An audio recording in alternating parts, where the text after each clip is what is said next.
नमस्कार, देश का नंबर 1 चैनल रिपब्लिक भारत देख रहे हैं आप और मैं हूं आप सबके साथ अनूप। मेरे साथ इस बुलेटिन में गायत्री भी होंगी, तमाम बड़ी और अपडेट खबरें होंगी, लेकिन सबसे पहले बड़ी खबर आपको बताते हैं। पीलीभीत सीट से जतिन प्रसाद ने नामांकन कर दिया। क्या बड़ी खबर आपको बता रहे हैं, ये वही पीलीभीत सीट है जहां से वरुण गांधी सांसद हुआ करते थे, लेकिन वहां से उनका टिकट काट कर जतिन प्रसाद को बीजेपी ने उम्मीदवार बनाया और जतिन ने आज नामांकन दाखिल कर दिया है। बड़े नेताओं से चर्चा के बाद कहा जा रहा है कि वरुण गांधी ने वहां से चुनाव ना लड़ने का फैसला भी लिया। वरुण का टिकट काटकर जतिन प्रसाद को टिकट दिया गया और जतिन प्रसाद ने यहां से जीत का दावा भी किया है। जतिन प्रसाद ने कहा कि जो भरोसा पार्टी ने किया उस पर खरा उतरेंगे। तो जतिन प्रसाद पीलीभीत से इस बार बीजेपी के उम्मीदवार हैं। उन्होंने आज नामांकन के आखिरी दिन देखिए नामांकन दाखिल किया। उनके साथ तमाम बड़े दिग्गज नेता भी आज नामांकन के साथ मौजूद थे। हिंट चाहते हैं कि 80 में से कितनी सीटें इस बार बीजेपी के खाते? पूर्ण विश्वास से कह सकता हूँ 80 में से 80 सीटें उत्तर प्रदेश में कमल का फूल खिलेगा। भारतीय जनता पार्टी के उम्मीदवार सभी जीतेंगे और प्रधानमंत्री जी ने संकल्प लिया है 400 सीटों का वो पूर्ण होकर रहेगा। भारत की जनता का आशीर्वाद मिल रहा है। धन्यवाद। स्वतंत्र देव जी, आपसे भी एक हिंट चाहेंगे कि आखिरकार कितनी सीटें जीतने वाले हैं इस बार? स्वतंत्र देव जी, 80 की 80 उसके पीछे कारण जी, क्या कारण है उसके? 10 साल का गरीबों का कल्याण योजना है। आज गरीब खुशहाल है, सड़कों का जाल है। पीलीभीत हमेशा से बीजेपी का गढ़ रहा है, इस बार आपकी तरफ से प्रत्याशी बदले गए हैं, क्या ये गढ़ वैसे ही रहने वाला है? कितना अंतर रहेगा इस बार जीत का? 400 का पार होंगे और यहाँ भी 4 लाख के ऊपर आएंगे। जीतेंगे। हाँ, देश में 400 पार और पीलीभीत 4 लाख के पार। और चलिए हम सीधे रुक कर लेते हैं पीलीभीत। हमारी सहयोगी मीनाक्षी इस वक्त हमारे साथ जुड़ गए हैं, जिन्होंने जतिन प्रसाद से भी बातचीत की। मीनाक्षी, समझ पा रही हैं आप आखिरकार क्यों वरुण गांधी का टिकट काटा और जतिन प्रसाद को दे दिया? क्योंकि चर्चा तो ये भी है कि उधर कांग्रेस से ऑफर मिल गया वरुण गांधी को। अगला कदम क्या होगा उनका?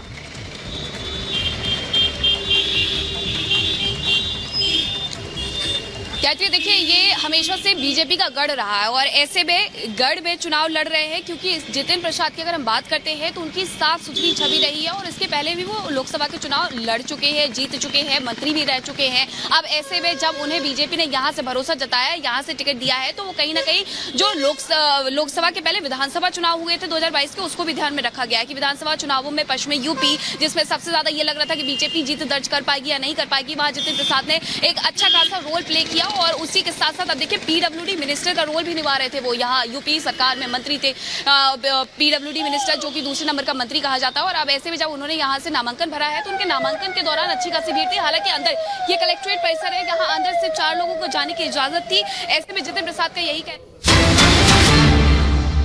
कि लोगों की पानी और सीवर की समस्याओं का समाधान किया जाए। बताइए क्या गलत किया? लोगों की समस्याओं का समाधान तो होना ही चाहिए। इस बात पर भी केंद्र सरकार ने आपके सीएम पर केस कर दिया। क्या ये लोग दिल्ली को तबाह करना चाहते हैं? क्या ये लोग चाहते हैं कि लोग अपनी समस्याओं से जूझते रहें? इस बात से अरविंद जी को बेहद पीड़ा हुई है। अरविंद जी ने मुझे एक बात और कही। इस सो कॉल्ड शराब घोटाले की जांच में ईडी ने पिछले 2 साल में 250 से ज्यादा रेड मार लिए। वो इस सो कॉल्ड शराब घोटाले का पैसा ढूंढ रहे हैं। अभी तक किसी भी रेड में एक पैसा नहीं मिला। मनीष जी के यहां रेड मारी, संजय सिंह जी की यहां रेड मारी, सत्येंद्र जैन जी की यहां रेड मारी, एक भी पैसा नहीं मिला। हमारे यहां रेड मारी, मात्र 73,000 रुपए मिले। तो वो इस सो कॉल्ड शराब घोटाले का पैसा है कहां? अरविंद जी ने कहा है कि इसका खुलासा वे 28 मार्च को कोर्ट के सामने करेंगे। सारे देश को सच सच बताएंगे कि इस सो कॉल्ड शराब घोटाले का पैसा है कहां। उसका सबूत भी देंगे। अरविंद जी बहुत सच्चे, देशभक्त, निडर और साहसी व्यक्ति हैं। उनकी लंबी आयु, सेहत और सफलता की कामना करना। उन्होंने कहा है, मेरा शरीर जेल में है, लेकिन आत्मा आप सबके बीच है। आंखें बंद करो, मुझे अपने आसपास महसूस करोगे। जय हिंद।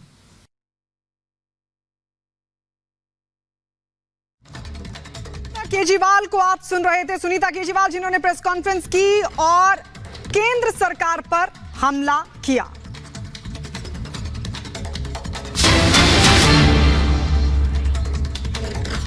और देखिए बड़ी खबर आपको बता रहे, वरुण गांधी के चुनाव लड़ने से जुड़ी, वरुण के चुनाव लड़ने पर बड़ी खबर आ रही है। पीलीभीत से चुनाव नहीं लड़ेंगे वरुण। वरुण गांधी के जो निजी सचिव है, उन्होंने दावा किया कि बड़े नेताओं से चर्चा के बाद यह फैसला लिया गया। तो जो पीलीभीत पर सियासी बादल मंडरा रहे थे कि वरुण गांधी का टिकट वहां से काटा गया, क्या करेंगे वरुण गांधी, इससे जुड़ी बड़ी खबर आ रही है कि वरुण गांधी चुनाव नहीं लड़ेंगे। जो निजी सचिव है उनकी तरफ से दावा किया गया कि बड़े नेताओं से चर्चा हुई है, उसके बाद उन्होंने फैसला लिया कि वो पीलीभीत से चुनाव नहीं लड़ेंगे। बड़ी खबर आपको बता रहे हैं, वरुण गांधी को लेकर संशय की स्थिति बनी हुई थी, लेकिन अब ये संशय के बादल छटते हुए नजर आ रहे हैं। बड़े नेताओं से वरुण गांधी की बात होकर अब जानकारी मिल रही है कि वो चुनाव पीलीभीत से नहीं लड़ेंगे।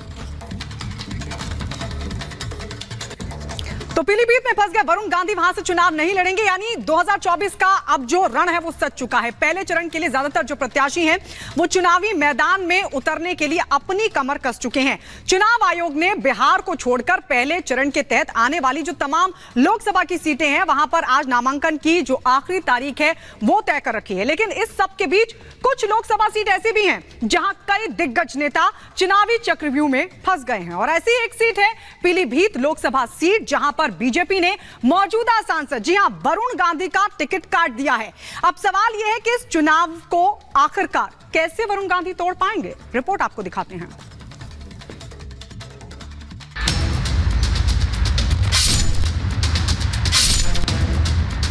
पीलीभीत लोकसभा चुनाव पर नामांकन भरने की आज आखिरी तारीख है।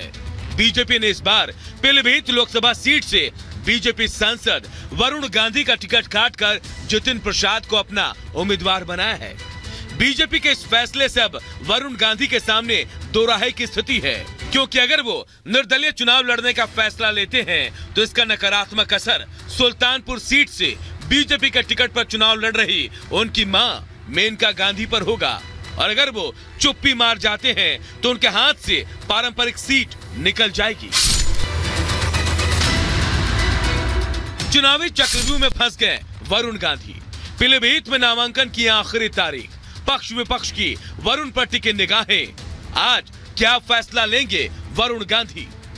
बीजेपी समेत तमाम राजनीतिक दलों की निगाहें भले ही वरुण गांधी के अगले कदम पर टिकी है, लेकिन बेटिकट हो चुके वरुण गांधी ने अब तक अपना पत्ता नहीं खोला।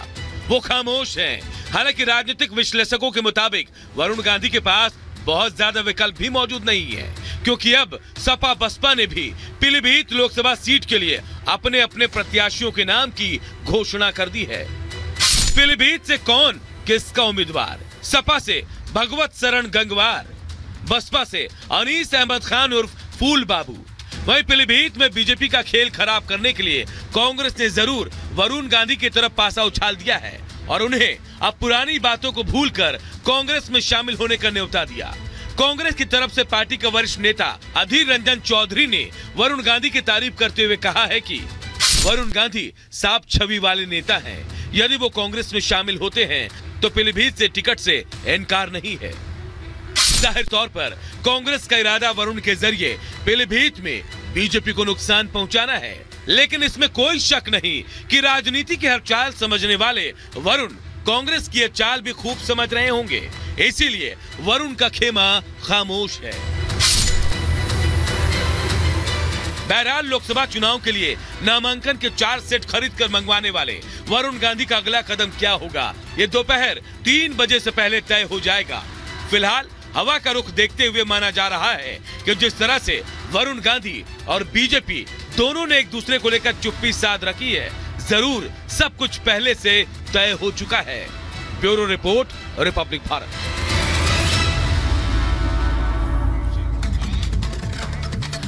और बात सपा से एक बड़ी खबर की करते हैं। रामपुर मुरादाबाद सीट पर सपा में घमासान दिख रहा है। जी हां, एसटी हसन ही मुरादाबाद से चुनाव लड़ेंगे। रुचि वीरा को नामांकन से रोक दिया गया। आज आखिरी दिन है, देखिए आखिरी दिन है आज नामांकन का, और ऐसे में बड़ी खबर आ रही है कि रामपुर और मुरादाबाद सीटों पर सपा में घमासान है। मुरादाबाद पर एसटी हसन ही चुनाव लड़ेंगे, ये भी जानकारी आ रही है। रुचि वीरा को नामांकन से रोका गया। दोनों सीटों पर नामांकन का आज आखिरी दिन है, जहां रामपुर में खुद सपा के जो अध्यक्ष हैं उन्होंने कह दिया। और इस बीच एक और बड़ी खबर आपको बता दें, और बड़ी खबर मिल रही है। बड़ी खबर है कि समाजवादी पार्टी ने रामपुर से मोहिबुल्ला नदवी को प्रत्याशी बना दिया है। चार्टर्ड प्लेन से आया है टिकट, ये बताया जा रहा है आज दोपहर 2 बजे करेंगे नामांकन दाखिल। तो ये बड़ी जानकारी आपको दे दे, समाजवादी पार्टी ने रामपुर से मोहिबुल्ला नदवी को दिया है टिकट। चार्टर्ड प्लेन से आया टिकट, आज दोपहर 2 बजे नामांकन करेंगे दाखिल। हम सीधे रुक कर लेते हैं हमारे सहयोगी अजय हमारे साथ जुड़ रहे हैं। अजय, कौन है नदवी, क्या जानकारी? अचानक ऐसा कहा जा रहा है कि अचानक उनका नाम सामने आ जाता है। वहां के लोग कह रहे थे कि अखिलेश को चुनाव लड़ना चाहिए, नहीं तो बहिष्कार करेंगे। क्या होगा रामपुर में अब? देखिए, रामपुर तो समाजवादी पार्टी के लिए फजीहत की जड़ बनती हुई दिखाई दे रही है। मुरादाबाद, रामपुर पड़ोस के जिले एक दूसरे से लगे हुए, लेकिन फजीहत समाजवादी पार्टी के लिए बनकर आए हैं। एक तरफ आजम खान का गुट है। आजम खान गुट जब अखिलेश यादव जेल में आजम खान से मिलने जाते हैं, आजम खान कहते हैं राष्ट्रीय अध्यक्ष आप लड़िए, अखिलेश यादव आप लड़िए। आजम खान का दबाव अखिलेश यादव पर रहता है, लेकिन अखिलेश यादव एसटी हसन को कहते हैं कि आप जाकर लड़िए। इसीलिए मुरादाबाद से टिकट किसी और को देने की बात होती है। एक तरफ एसटी हसन मुरादाबाद से नामांकन कर रहे हैं, उनको कहा जाता है कि आप रामपुर से नामांकन कीजिए। एसटी हसन इसका विरोध करते हैं, और कल शाम को मुरादाबाद में समाजवादी पार्टी के नेताओं की, आजम खां की, हमने देखा वो जो पुतले जलाते हुए कार्यकर्ताओं को, एसटी हसन के कार्यकर्ताओं ने विरोध प्रदर्शन शुरू कर दिया। खुद जो एसटी हसन है उन्होंने जो एक बयान दिया कि सारी बहनों और तो महिलाओं का सम्मान करते हैं, उन्होंने एक तरीके से सटायर आजम खां के ऊपर किया था। तो बड़ी फजीहत की स्थिति समाजवादी पार्टी में दिख रही है। और जिनको आप बता रहे हैं कि उम्मीदवारी दी गई है, गुट किस गुट से वो आते हैं, ये सब चीजों जानकारी है, उसको अभी देखना है, उसको अभी समझना है कि क्या ये आजम खां के अप्रूवल से। क्योंकि एक तरफ आजम खां का जो गुट है वो ये कह रहा है कि अगर अखिलेश यादव नहीं लड़ेंगे तो हम इस चुनाव का बहिष्कार करेंगे। तो कैसे अखिलेश यादव ने इस स्थिति को संतुलित किया, ये भी समझने वाली बात है। बिल्कुल, और एक सबसे बड़ा सवाल यही है कि क्या होगा सपा में। एक तरफ देखिए आप जहां मुरादाबाद की बात कर रहे हैं, दूसरी तरफ रामपुर की बात कर रहे हैं। ऐसे में जो खबरें आ रही थी कि रामपुर के जो सपा के कार्यकर्ता हैं वो नाराज थे, क्या उनका समर्थन मिल पाएगा? अजय, ऐसा लग रहा है?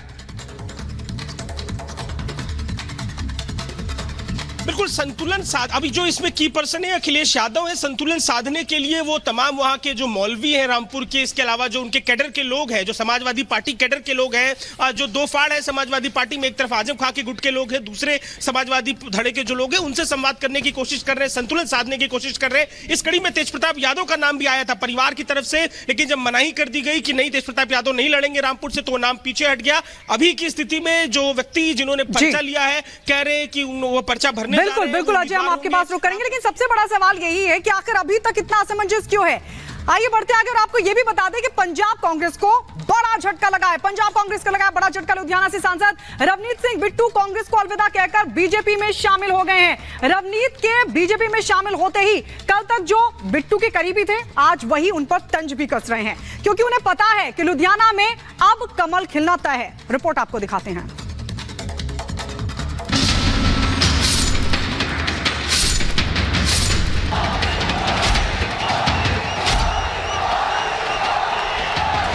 की बार 24 के चुनाव में 400 पार को लेकर बीजेपी फुल कॉन्फिडेंस में है। बीजेपी का ये कॉन्फिडेंस ऐसे ही नहीं है।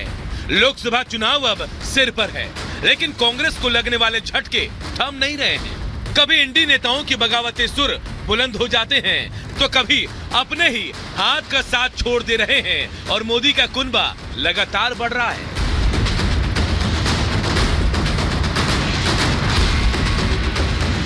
पहले चरण के नॉमिनेशन से ठीक पहले कांग्रेस को पंजाब में एक और बड़ा झटका लगा। रवनीत सिंह बिट्टू ने बीजेपी का दामन थाम लिया, जो एक राजनीतिक परिवार से आते हैं। रवनीत सिंह बिट्टू कांग्रेस से 3 बार सांसद रहे हैं। राहुल गांधी के करीबी माने जाते हैं रवनीत सिंह बिट्टू। रवनीत के दादा बेअंत सिंह राज्य के पूर्व सीएम रहे हैं। खालिस्तानियों ने बम से उड़ा बेअंत सिंह की हत्या कर दी थी। ना मैं किसी पार्टी को गलत ठहरा रहा हूं ना किसी को, मेरा तो सिर्फ ये है पंजाब क्यों पीछे रहे। हम पंजाब में हमारे को एमपी बना के भेजते हैं, सब कुछ करते हैं, तो लेकिन यहाँ हम अपोजिशन में बैठ जाते हैं आके। तो यही लोगों का मन था भी अगर हम वोट देते हैं आपको, आप पंजाब के लिए कुछ कीजिए, क्योंकि किसानों की समस्याएं हैं, मजदूरों की समस्याएं हैं। कोई आके यहाँ पे ऐसा लोगों के बीच में जो जीते हुए नुमाइंदे हों, वो अगर बात करेंगे प्राइम मिनिस्टर साहब से, एचएम साहब से, एग्रीकल्चर मिनिस्टर साहब से, इंडस्ट्री मिनिस्टर से, तो मसले हल होंगे। रवनीत सिंह बिट्टू सियासत के एक बड़े और मंजे हुए खिलाड़ी माने जाते हैं। बात चाहे 2014 के लोकसभा चुनाव की हो या फिर 2019 के चुनाव की, दोनों बार ही लुधियाना सीट पर रवनीत ने बड़े अंतर से जीत दर्ज की। आप ये देखो कि नेशनल लेवल के ऊपर कांग्रेस का क्या हाल है, कांग्रेस का फ्यूचर क्या है, कांग्रेस के भविष्य में क्या है। तो ये इससे बुरा मैसेज मेरा ख्याल कांग्रेस के लिए नहीं हो सकता। जो 3 लोग गए हैं, मेरी बात याद रखना, कहीं और से कोई पार्टी जीत जाए